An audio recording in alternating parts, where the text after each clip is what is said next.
The cold autumn wind carried the faint scent of gunpowder and desperation through the desolate streets of Bodie, California. As Abigail Grant clutched her worn shawl tighter around her trembling shoulders, knowing that by sunrise, her father intended to sell her to the highest bidder like livestock at the county fair. Bodie, 1878, a gold mining town where fortunes were made and souls were lost with equal regularity. At 21, Abigail had spent her entire life watching her father, Vernon Grant, gamble away every dollar and ounce of dignity their family once possessed. Her mother had died 3 winters ago from consumption, leaving Abigail alone to weather her father's increasingly erratic behavior and mounting debts. "You'll fetch a good price, girl," Vernon slurred as he stumbled into their dilapidated cabin on the outskirts of town. His eyes were bloodshot, his clothes reeking of cheap whiskey and cigar smoke. "Old man Holcomb's been eyeing you for months, says he'll take you off my hands for $200. Abigail felt her blood run cold. Jeremiah Holcomb was a silver prospector in his 60s, with a reputation for cruelty that extended beyond Bodie's borders. 3 wives had already perished under mysterious circumstances at his remote mountain cabin. "Father, please," she whispered, backing away until her spine pressed against the rough-hewn wall. "You cannot mean to do this. I am your daughter, not property to be sold." Vernon's laughter held no warmth. "Property's all you've ever been, girl. Your mother's dying was the worst thing to happen to me. Left me with just you, and you eat too much for what you're worth." He tossed his hat onto the table, missing entirely as it landed in the cold ashes of last night's fire. "Deal's already made. He's coming at noon tomorrow with the money, and you'll go with him without fuss if you know what's good for you." That night, Abigail lay awake on her straw mattress, listening to her father's rattling snores from the other side of the cabin. Escape seemed impossible. Winter was approaching, and she had neither money nor anywhere to go. The nearest town was miles away across treacherous mountain passes, and unmarried women didn't survive long on their own in the unforgiving West. Morning came with merciless swiftness. Abigail moved mechanically through her chores, each moment bringing Holcomb's arrival closer. She had packed a small bundle of her meager possessions: her mother's silver hairbrush, a tattered book of poetry, and the one decent dress she owned. Perhaps, she thought grimly, if opportunity arose, she might still escape. Just before noon, the sound of approaching hoofbeats made her stomach clench. To her surprise, not 1 but 2 riders appeared on the dirt path leading to their cabin. One was Jeremiah Holcomb, his gray beard jutting forward from his weathered face like a jagged precipice. The other was a stranger, tall and broad-shouldered atop a magnificent chestnut stallion. Vernon stumbled out to greet them, attempting to straighten his filthy collar as he called out, "Right on time, Holcomb. Girls ready to go." Holcomb dismounted with the stiffness of age, eyeing Abigail like she was a mare at auction. "She's skinnier than I recalled, Grant. Still worth the 200 we agreed upon, I suppose." The stranger remained mounted, his face shadowed by a wide-brimmed black hat. Abigail could feel his gaze on her, assessing, calculating. "I'll give you 400 for her," the stranger said suddenly, his voice deep and clear in the mountain air. Vernon's eyes widened with greed. $400? For my Abigail?" "That's twice what he's offering," the stranger said, nodding toward Holcomb. "Cash in hand right now." Holcomb spluttered in outrage. "Now see here. We had an agreement, Grant." But Vernon was already moving toward the mounted stranger, hand outstretched. 400 it is, mister." "Samuel Austin," the stranger replied, finally removing his hat to reveal a face younger than Abigail had expected, perhaps no more than 30, with keen blue eyes and a strong jawline partially obscured by several days' worth of stubble. "The money first, then the girl." Abigail watched in mute horror as this new development unfolded. Being sold to a younger man might spare her from Holcomb's notorious cruelty, but the fundamental indignity remained unchanged. Her father was selling her to a complete stranger. Samuel Austin produced a leather pouch and counted out the promised sum while Holcomb fumed. Once the transaction was complete, Vernon Grant pocketed the money with evident satisfaction, not even bothering to look at his daughter as he retreated into the cabin. "Get your things," Samuel commanded, his eyes never leaving Abigail's face. With trembling hands, she retrieved her small bundle from inside. When she re-emerged, Holcomb had already departed, leaving her alone with her new owner. "Can you ride?" Samuel asked, his expression unreadable. Abigail nodded silently. "Good." He extended his hand. "Come on, then. We've got ground to cover before nightfall." With no alternatives, Abigail allowed him to help her mount behind him on his stallion. As they rode away from the only home she had ever known, she did not look back. There was nothing there worth remembering. They rode in silence for nearly an hour, following a trail that wound steadily downward from the mountains. Abigail clung reluctantly to Samuel's waist, maintaining as much distance between them as the horse's back would allow. "Where are you taking me?" she finally asked, her voice barely audible over the rhythm of the horse's hooves. "Away from here," Samuel replied without turning. "That's what matters right now." When they reached a fork in the trail, Samuel surprised her by taking the path that led away from town rather than toward it. Another hour passed before he finally reined in his horse beside a clear stream. "We'll rest here," he announced, dismounting in one fluid motion before turning to help Abigail down. She flinched away from his outstretched hands. "I can manage." Once on solid ground, Abigail squared her shoulders and faced him directly for the first time. "Mr. Austin, I believe I deserve to know your intentions." Samuel's expression softened slightly. "My intention was to get you away from that old monster and your worthless father." He reached into his saddlebag and withdrew a small leather purse which he tossed to her. "There's $50. It's yours." Abigail stared at the purse in her hands, confusion evident on her face. "I don't understand." "You're free, Miss Grant," Samuel said simply. "I have no claim on you." "Never intended to. That money should get you to Sacramento if you're careful with it. You can find work there, make a decent life away from men like your father and Holcomb." Abigail's legs nearly gave out beneath her. "You paid $400 to set me free." Samuel turned away, busying himself with watering his horse. "No person has the right to own another. What your father was doing was wrong, even if it's not strictly illegal out here." "But why would you help me? You don't even know me." Samuel was quiet for a long moment. "Let's just say I've seen what happens to women sold like property in these mountains. Couldn't stand by and let it happen again." As the reality of her unexpected freedom sank in, Abigail felt tears threatening to spill.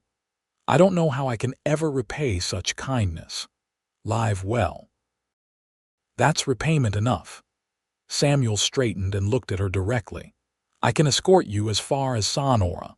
From there, you can catch the stage to Sacramento." Abigail glanced down at the purse in her hand, then back at the man who had just spent a small fortune to free a stranger.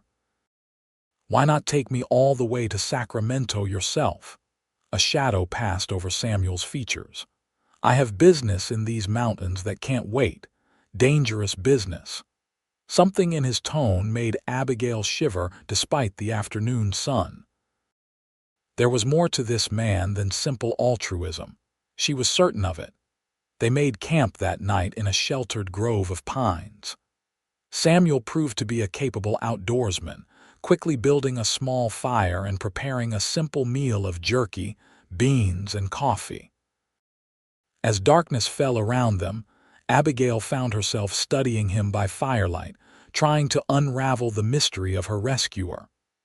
"You never told me what brings you to these parts, Mr. Austin," she ventured.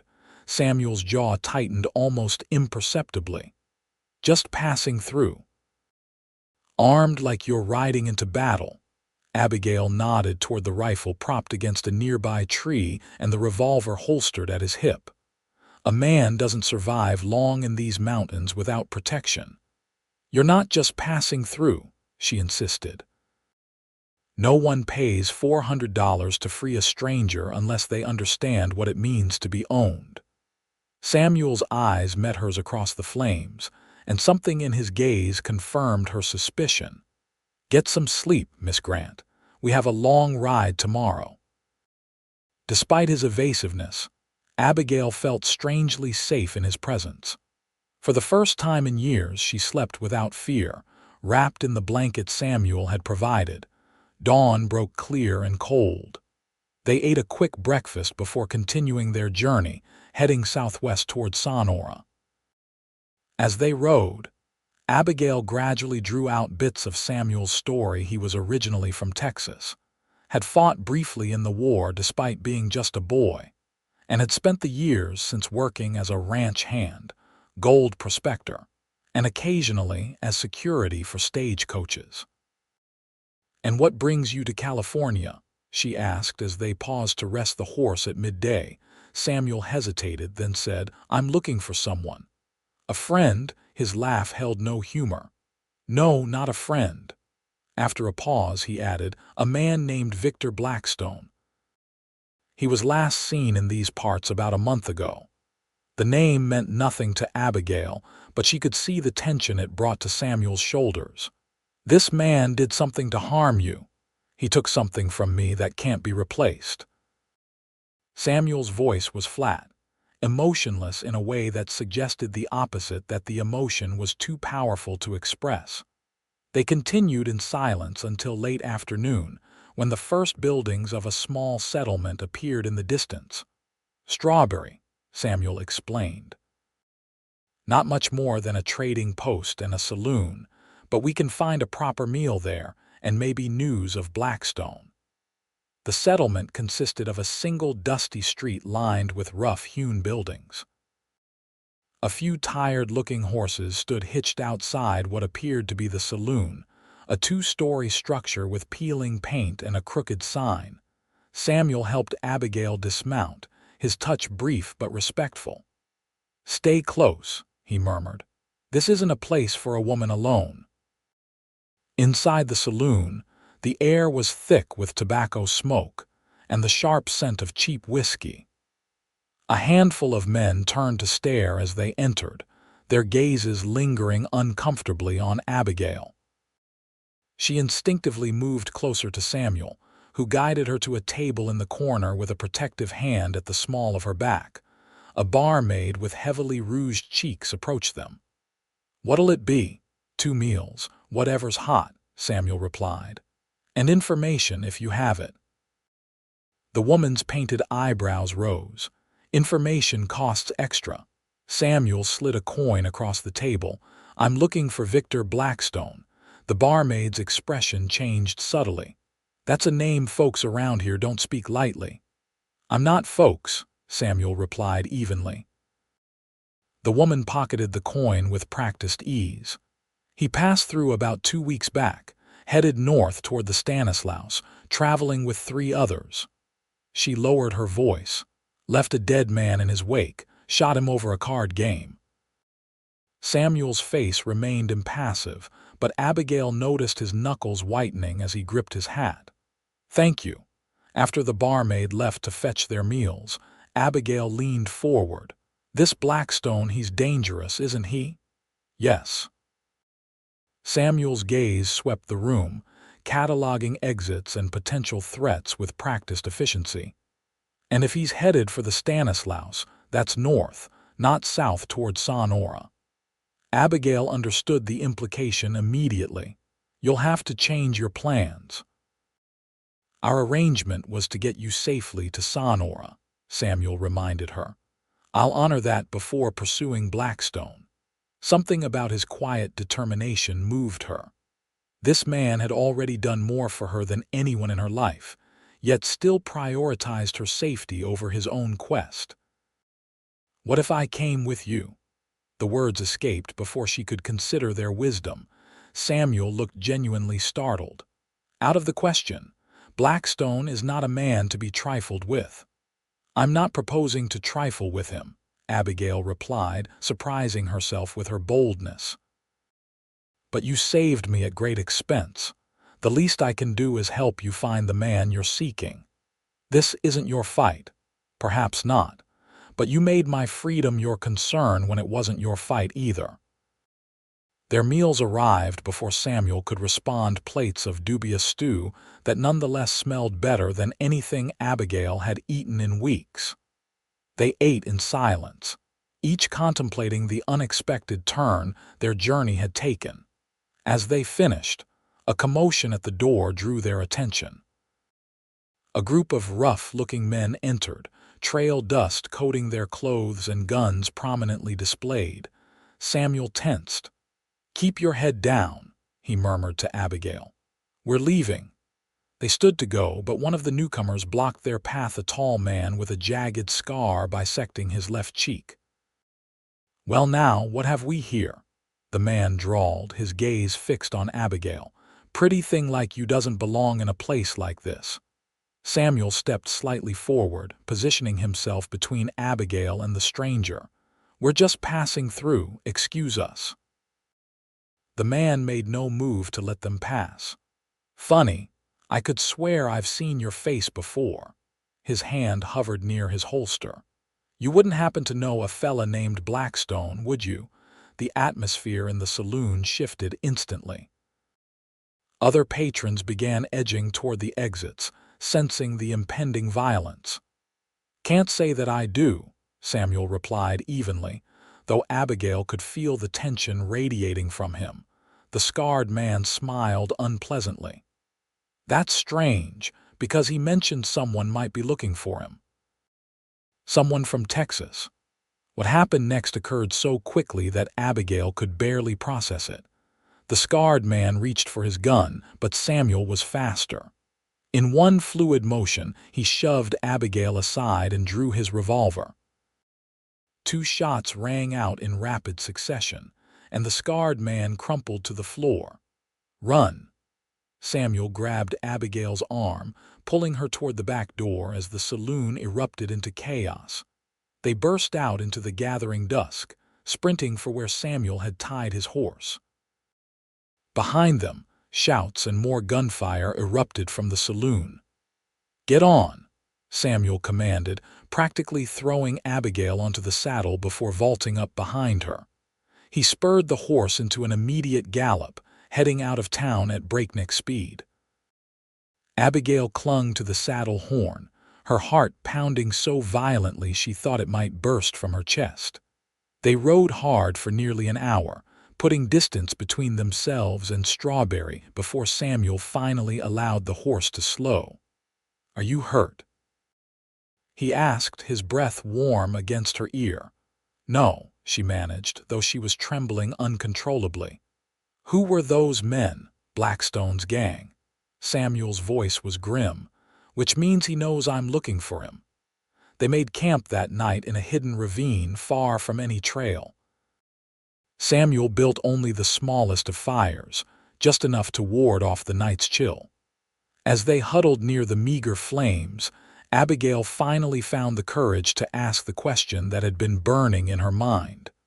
"Why are you hunting Blackstone? What did he take from you?" Samuel stared into the fire for so long that Abigail thought he might not answer. When he finally spoke, his voice was rough with emotion. "My sister. Her name was Sarah." He swallowed hard. "She was 16 when Blackstone came to our town. He charmed her, convinced her to run away with him. By the time I tracked them down, he'd sold her to a brothel in New Orleans." Abigail's hand flew to her mouth. "Oh, Samuel. I got her out, but—" His voice broke. "She was never the same. The things they did to her. She took her own life 6 months later." Understanding dawned on Abigail with painful clarity. This was why he had intervened when her father tried to sell her. He had seen his sister's fate reflected in her own. Blackstone disappeared after that, Samuel continued. I've been tracking him for 3 years. Every time I get close, he slips away. Impulsively, Abigail reached out and covered his hand with her own. I'm so sorry for your loss, and I'm grateful that your search brought you to Bodie in time to help me. Samuel looked down at their joined hands, then back to her face. Something unspoken passed between them in that moment, a recognition of shared pain, of unexpected connection. You should still go to Sacramento, he said quietly. Start the new life you deserve, and leave you to face Blackstone's gang alone. Abigail shook her head. I may not be handy with a gun, Mr. Austin, but I'm not without resources, and I owe you a debt I can never fully repay. This isn't about debt. No, she agreed. It's about doing what's right, just as you did for me. Samuel studied her face in the firelight, seeming to weigh her determination against his concern for her safety. Finally, he nodded. We'll head north in the morning, but at the first sign of real danger, I'm putting you on a stage to Sacramento, whether you like it or not. Abigail smiled, relieved that he wasn't going to force her away. Agreed. Though I should warn you, I can be quite stubborn. I'm beginning to see that, he replied, and for the first time since she'd met him, a genuine smile briefly transformed his serious features. That night, as they slept beneath the stars, Abigail found herself pondering the strange turn her life had taken. 2 days ago, she had been facing a life of servitude to a cruel man. Now she was free, headed toward danger with a virtual stranger who had risked everything to save her. And strangest of all, she felt more alive than she had in years. The morning brought a shift in the weather. Dark clouds gathering over the mountains promised rain by afternoon. They broke camp quickly, Samuel checking his weapons with methodical care before they set out.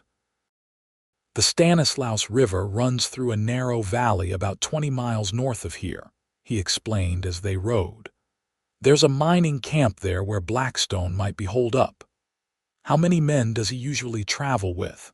Abigail asked, trying to understand what they might be facing.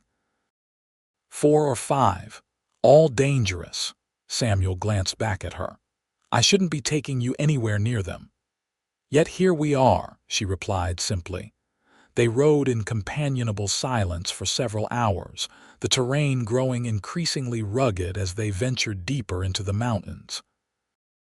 By midday, the promised rain began to fall, a gentle drizzle at first, gradually intensifying to a steady downpour that soaked them to the skin, despite Samuel's oilskin coat, which he had insisted Abigail wear.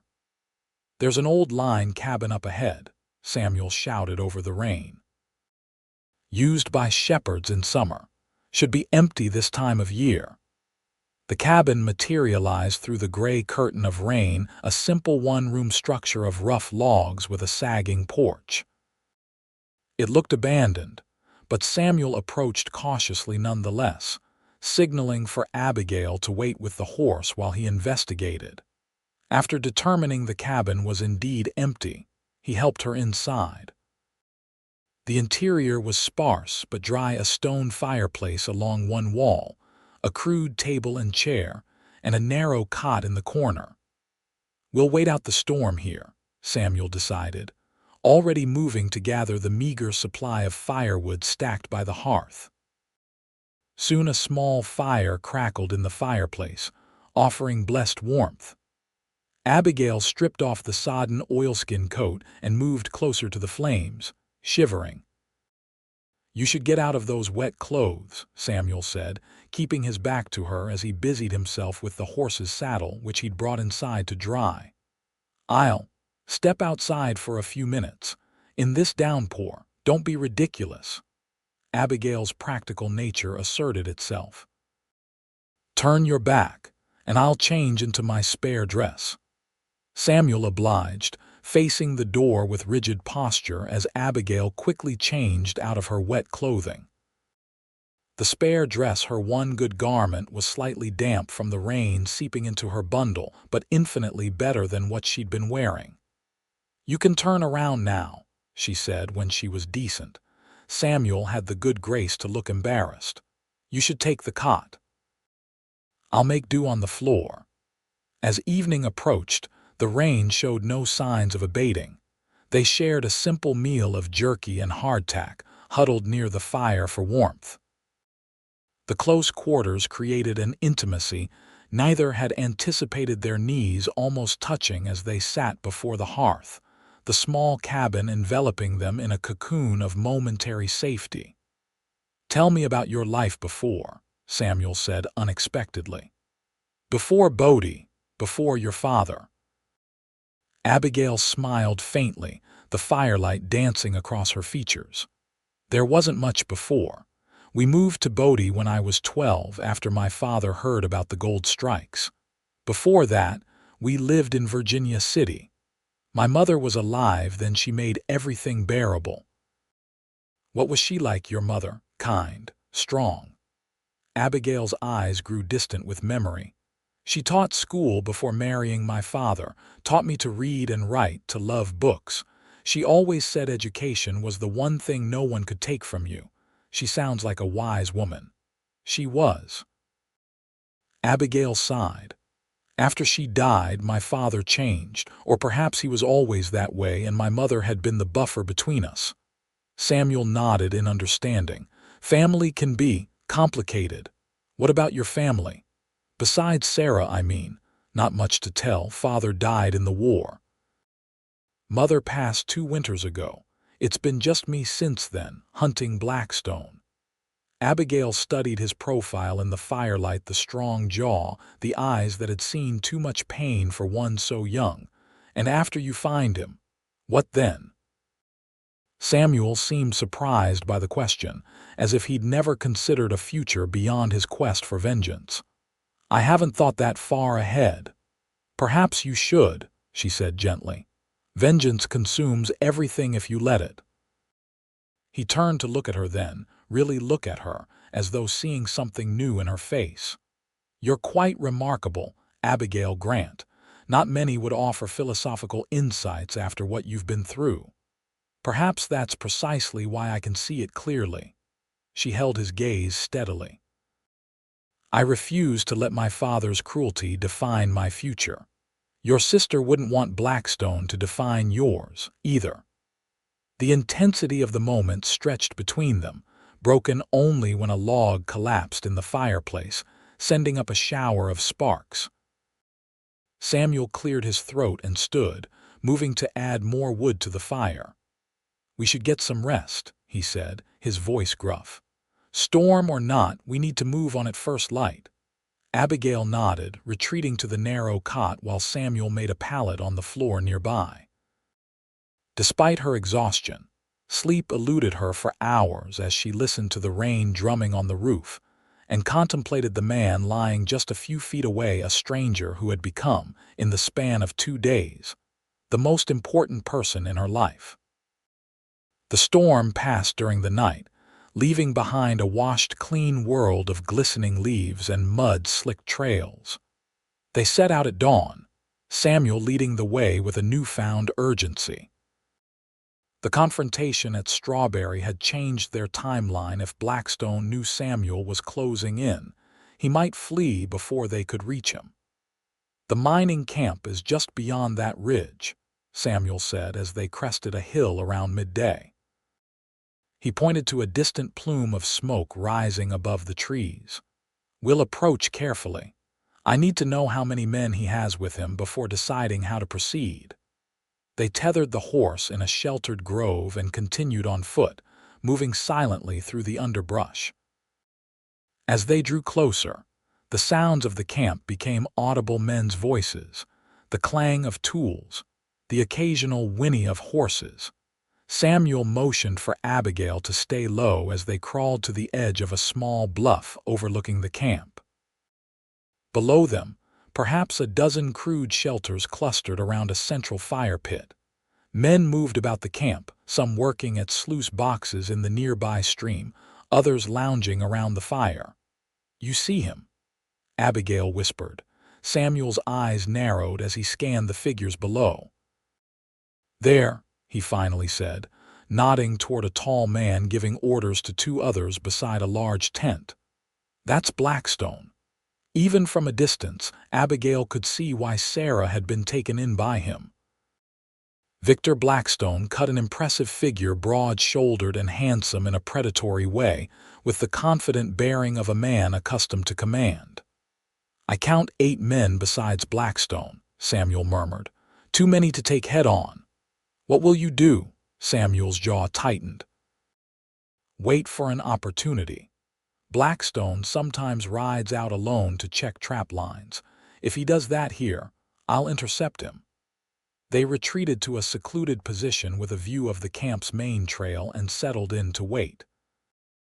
Hours passed, the sun climbing to its zenith and then beginning its slow descent toward the western mountains. Samuel remained utterly still, his patience that of a born hunter. Late in the afternoon, their vigilance was rewarded. Blackstone emerged from his tent, saddled a magnificent black horse and rode out of camp alone, heading up a narrow trail that wound along the river. "Stay here," Samuel instructed, checking his revolver. "If I'm not back by nightfall, take the horse and ride for Sonora." Before Abigail could protest, he was gone, moving through the underbrush with practiced stealth. Left alone, Abigail felt fear creeping up her spine. The stakes of their mission suddenly seemed far more. Real Samuel could be killed, leaving her alone in wilderness crawling with dangerous men. Or worse, he might succeed in killing Blackstone only to be captured by his gang. Unable to remain idle, she crept back to their observation point above the camp. Through the gathering dusk, she could see men gathering around the fire for their evening meal, apparently unconcerned about their leader's absence. Their relaxed demeanor suggested Blackstone often went off alone. A single gunshot echoed in the distance, so faint she almost missed it beneath the ambient sounds of the forest. Abigail froze, straining to hear any further shots, but the forest had gone eerily silent. Minutes stretched into an hour as she waited, heart pounding, for any sign of Samuel's return. When he finally appeared on the trail below her position, she nearly cried out with relief until she noticed he was not alone. Victor Blackstone walked ahead of him, hands raised, Samuel's revolver pressed against his back. They moved slowly, deliberately, away from both the camp and the spot where Abigail hid. She followed at a distance, careful to stay hidden as Samuel marched his captive deeper into the forest, eventually stopping in a small clearing. Though too far away to hear their exchange clearly, the tension in both men's postures was unmistakable. Samuel gestured with his gun, and Blackstone slowly turned to face him. Even at this distance, the outlaw's arrogant smile was visible, the smile of a man who didn't believe he was about to die. Abigail crept closer, desperate to hear what was transpiring. "Not going to shoot an unarmed man, are you, Austin?" Blackstone was saying, his voice carrying on the still evening air. "Not very sporting." "You weren't sporting when you sold my sister to that brothel," Samuel replied, his voice deadly calm. "You weren't sporting when you left her so broken she took her own life." Blackstone's laugh was chilling. "That pretty little thing was your sister. She came willingly enough, you know. Practically begged me to take her away from your boring little town." Samuel's hand tightened visibly on his revolver. "On your knees." "You don't have the stomach for cold-blooded murder," Blackstone taunted. "I can see it in your eyes. You're wrong." Samuel's voice was ice. "I've thought of nothing but putting a bullet in you for 3 years." As Samuel raised his gun to Blackstone's head, Abigail found herself moving forward without conscious decision, emerging from the trees into the clearing. "Samuel, wait." Both men turned toward her, equally startled by her appearance. Samuel's momentary distraction was all Blackstone needed in a lightning-fast movement. He lunged forward, knocking the gun aside as it discharged harmlessly into the air. The two men crashed to the ground, grappling for control of the weapon. Abigail watched in horror as they rolled across the forest floor, neither gaining clear advantage. Blackstone was heavier, but Samuel fought with the strength of long-nurtured rage. The gun went spinning away as they struggled, coming to rest just a few feet from where Abigail stood frozen. With a savage blow, Blackstone gained the upper hand, pinning Samuel beneath him. His hands closed around Samuel's throat, slowly choking the life from him. "Run!" Samuel gasped to Abigail, his face reddening as he fought for air. "Get away!" Instead, Abigail lunged for the discarded revolver. Her hands closed around the unfamiliar weight as she raised it, pointing it at Blackstone's back with trembling hands. "Let him go," she commanded, her voice steadier than she felt. Blackstone glanced over his shoulder, his grip on Samuel's throat not loosening. "Put that down before you hurt yourself, little girl." Abigail cocked the hammer, the metallic click unnaturally loud in the clearing. "I said, let him go." Something in her tone must have convinced Blackstone of her resolve. He slowly released Samuel, who rolled away, gasping for air. "Stand up," Abigail ordered, keeping the gun trained on Blackstone. "Back away from him." Blackstone complied, his mocking smile never faltering. "You won't shoot me, sweetheart. You don't have it in you." "Don't test me," Abigail warned as Samuel staggered to his feet, still fighting to regain his breath. In that moment of divided attention, Blackstone made his move, lunging toward Abigail with frightening speed. The gun roared in her hands, the recoil nearly causing her to drop it. Blackstone stumbled, clutching his shoulder where her bullet had struck him. Before he could recover, Samuel was on him, delivering a powerful blow to his jaw that sent him crashing to the ground, unconscious. "Are you all right?" Samuel asked urgently, taking the gun from Abigail's shaking hands. She nodded mutely, staring at Blackstone's still form, barely comprehending what had just happened. "You saved my life," Samuel said, his voice rough with emotion. "What now?" She whispered, unable to tear her eyes from the man she had shot. Samuel looked down at his unconscious enemy, the man he had pursued across half the country, the man responsible for his sister's destruction. His hand tightened on the revolver. "Justice," he said quietly. "Real justice, not vengeance." He tucked the gun into his holster and began tearing strips from his shirt to bind Blackstone's hands and feet. "There's a marshal in Sonora who's been hunting him for years. We'll take him in. But after everything he did to Sarah, killing him won't bring her back." Samuel's eyes met hers, filled with a complex mixture of grief and something like peace. "You were right, Abigail. I can't let him define my future any longer." They worked together to secure Blackstone and treat his wound, which was painful but not life-threatening. By the time he regained consciousness, he was thoroughly bound and gagged, unable to call for help from his gang in the nearby camp. "We need to move quickly," Samuel said, helping Blackstone to his feet. "His men will come looking when he doesn't return by morning." Through the darkness, they made their way back to where they had left Samuel's horse. The journey to Sonora would be slow and dangerous with their prisoner. But Abigail felt a curious lightness in her heart, despite their perilous situation.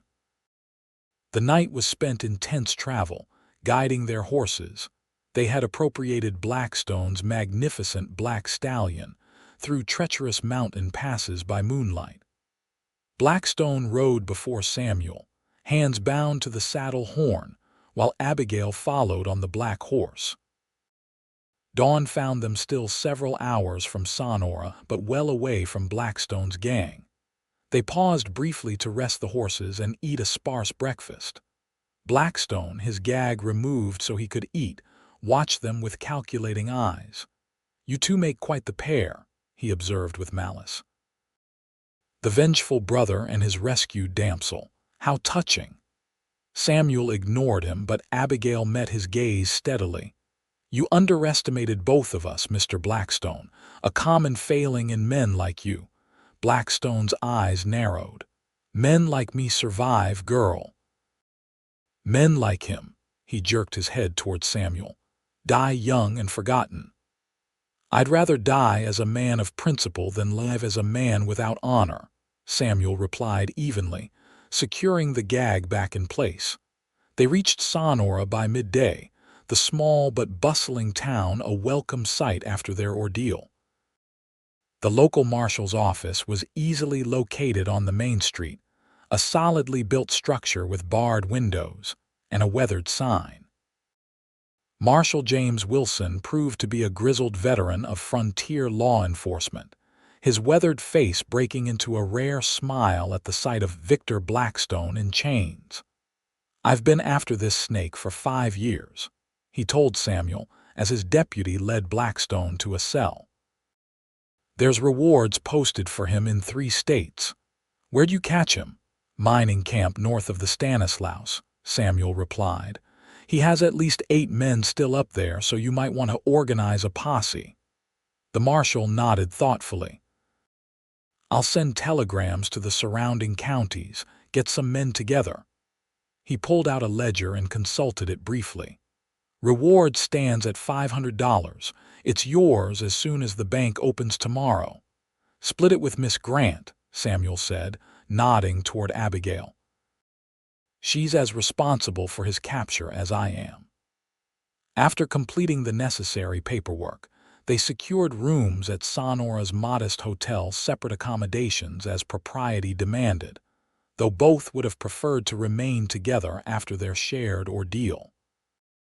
That evening they dined in the hotel's small restaurant, finally able to relax knowing Blackstone was securely behind bars. "What will you do now?"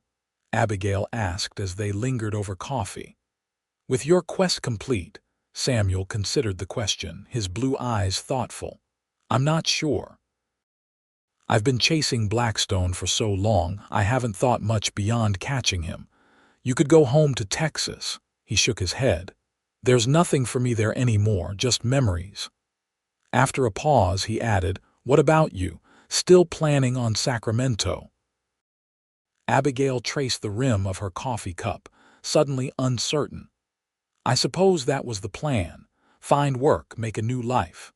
"You do well there," Samuel said with genuine admiration.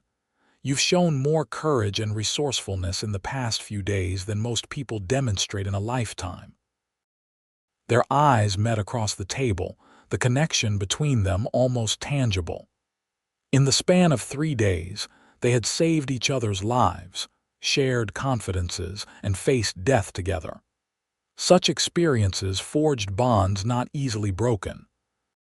"Samuel," Abigail began hesitantly, "I know we've known each other only briefly, but I feel like we've known each other always," he finished quietly. "I feel it too." The admission hung in the air between them, neither quite sure how to proceed. Their circumstances were unusual by any measure. She, recently escaped from virtual slavery. He, just emerged from a 3-year quest for vengeance. "Perhaps," Samuel ventured, "we could both use some time to consider our futures. The reward money will give us options." Abigail nodded, though her heart constricted at the thought of parting ways. That seemed sensible. They said goodnight outside her hotel room door, the air between them charged with unspoken feelings. Samuel took her hand formally, pressing it briefly to his lips in a gesture that belonged to an earlier, more genteel era. "Good night, Abigail." "Good night, Samuel." Sleep proved elusive for Abigail that night. She lay awake in the unfamiliar bed, replaying the events of the past days and contemplating the uncertain future. By dawn, she had reached a decision. Samuel was already in the hotel dining room when she came down for breakfast, his expression brightening visibly at her appearance. "I've been thinking," they both said simultaneously, then laughed at the coincidence. "Ladies first," Samuel insisted. Abigail took a deep breath. "I've decided not to go to Sacramento, at least not yet." "Oh." Samuel tried to keep his tone neutral, but she could see hope kindling in his eyes. "I've never seen the ocean," she continued. "I thought perhaps I might travel to San Francisco first. They say it's beautiful there." "I've heard that too," Samuel replied, a smile playing at the corners of his mouth. "In fact, I was just considering heading that direction myself." "Were you now?" Abigail couldn't suppress her own smile. "It seems the logical next step," he said, growing more serious. "Abigail, I know this is unorthodox. We've known each other under the strangest of circumstances, and perhaps what we feel is merely the result of shared danger." "Or perhaps," she interrupted gently, "it's something more." "Yes," he agreed, holding her gaze, "perhaps it is. I only know that the thought of saying goodbye to you feels wrong." "Then don't say it," Abigail replied simply. "Come to San Francisco with me.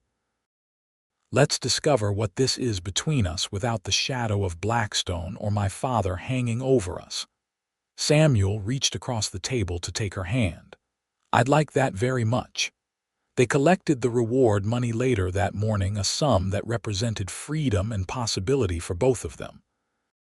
With Blackstone securely imprisoned awaiting trial and transport to face justice in Texas, Samuel felt a weight lifting from his shoulders for the first time in years. They departed Sonora that afternoon, riding side by side toward the west and the distant promise of the Pacific.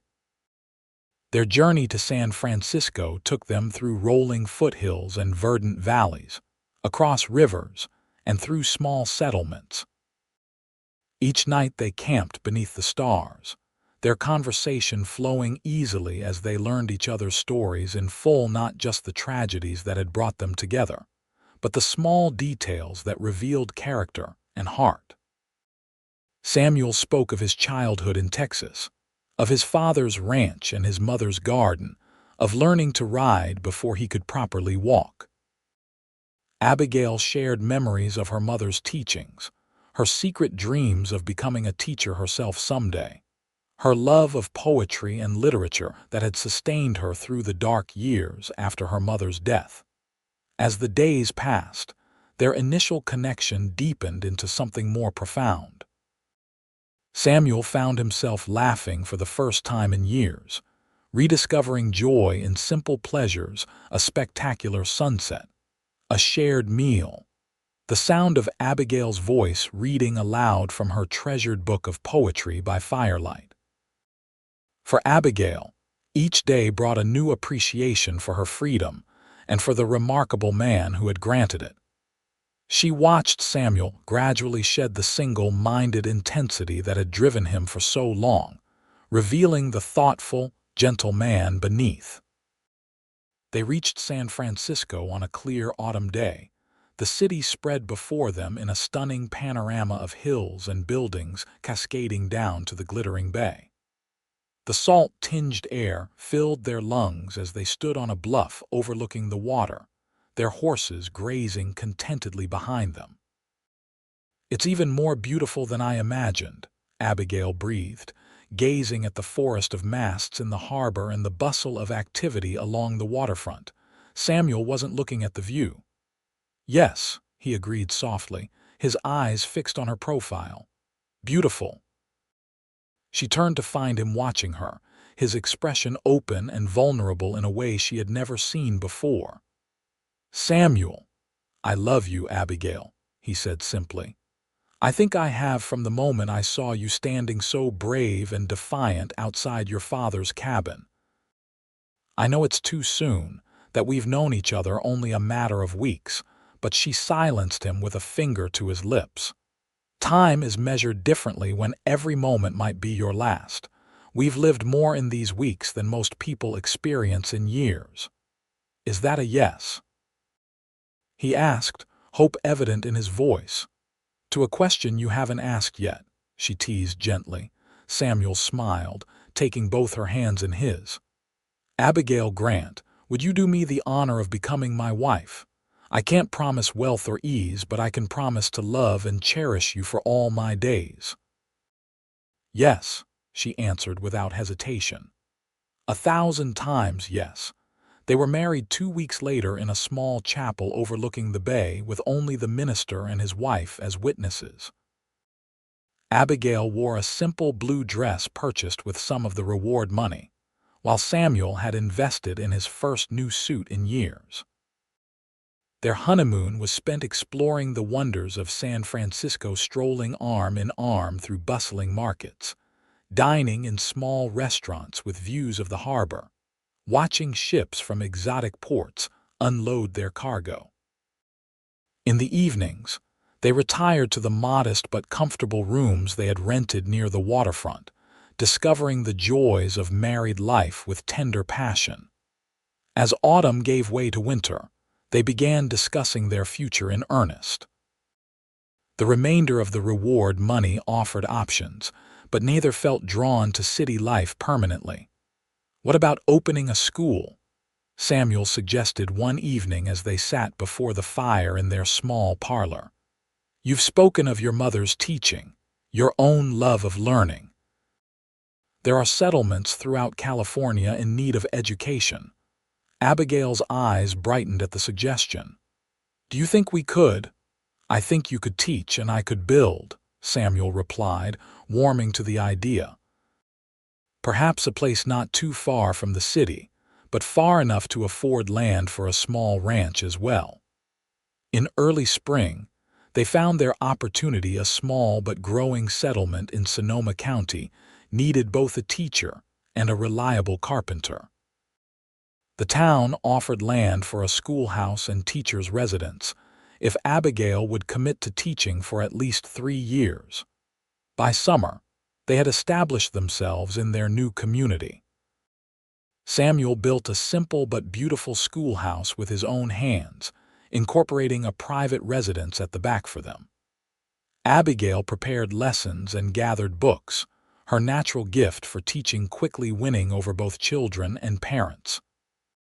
In the evenings, they would sit on their porch overlooking the small garden Abigail had planted, marveling at how far they had come from that fateful day outside Bodie. You ever think about your father? Samuel asked one such evening, his arm around her shoulders as they watched the sunset paint the sky in brilliant hues. Sometimes, Abigail admitted. Not with anger anymore, but with pity. He'll never know what it means to truly love someone more than yourself. Samuel pressed a kiss to her temple. His greatest mistake was seeing you as property to be sold. His loss became my greatest blessing. And mine, she replied, turning in his arms to kiss him properly. As their first anniversary approached, Abigail shared joyous news she was expecting their first child. Samuel's reaction was everything she could have hoped for, his face transforming with wonder and love as he gently laid a hand on her still flat stomach. A child, he whispered, awe evident in his voice. Our child. The first of many, I hope, Abigail replied, covering his hand with her own. Their son, Thomas James Austin, was born on a crisp autumn day, exactly 1 year and 2 weeks after they had first met. He had his father's blue eyes and his mother's determined spirit, evident from his first lusty cry. Samuel proved to be a natural father, as gentle with his son as he was fierce in protecting his family.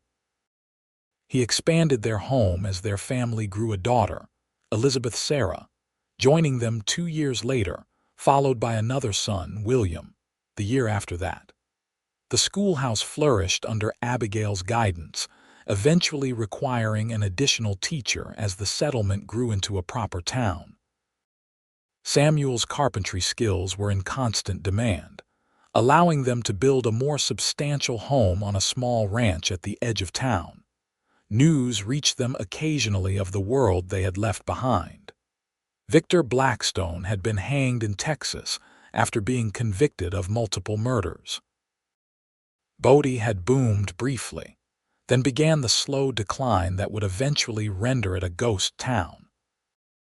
On their 5th wedding anniversary, Samuel presented Abigail with a special gift, a leather-bound journal filled with the story of how they met, how he had offered double the price for her freedom, and how she had ultimately saved him in ways far deeper than the physical rescue in the forest. "For our children," he explained as she paged through it, tears in her eyes, "so they will know that true freedom comes not from the absence of chains, but from the presence of love." "My remarkable husband," Abigail murmured, drawing him close. "Who would have thought that the darkest day of my life would lead to such light?" "Perhaps that's the nature of true love," Samuel replied, his arms tightening around her. "It finds us when we least expect it, but when we need it most." As they stood together on their porch that evening, their 3 children playing in the yard before them and the promise of many happy years ahead, Abigail reflected on the strange and winding path that had brought them to this moment. From a desperate girl about to be sold to the highest bidder, to a beloved wife, mother, and teacher respected by all who knew her. And it had all begun with an act of unexpected kindness, a stranger offering double and setting her free, never knowing that in saving her, he was also saving himself.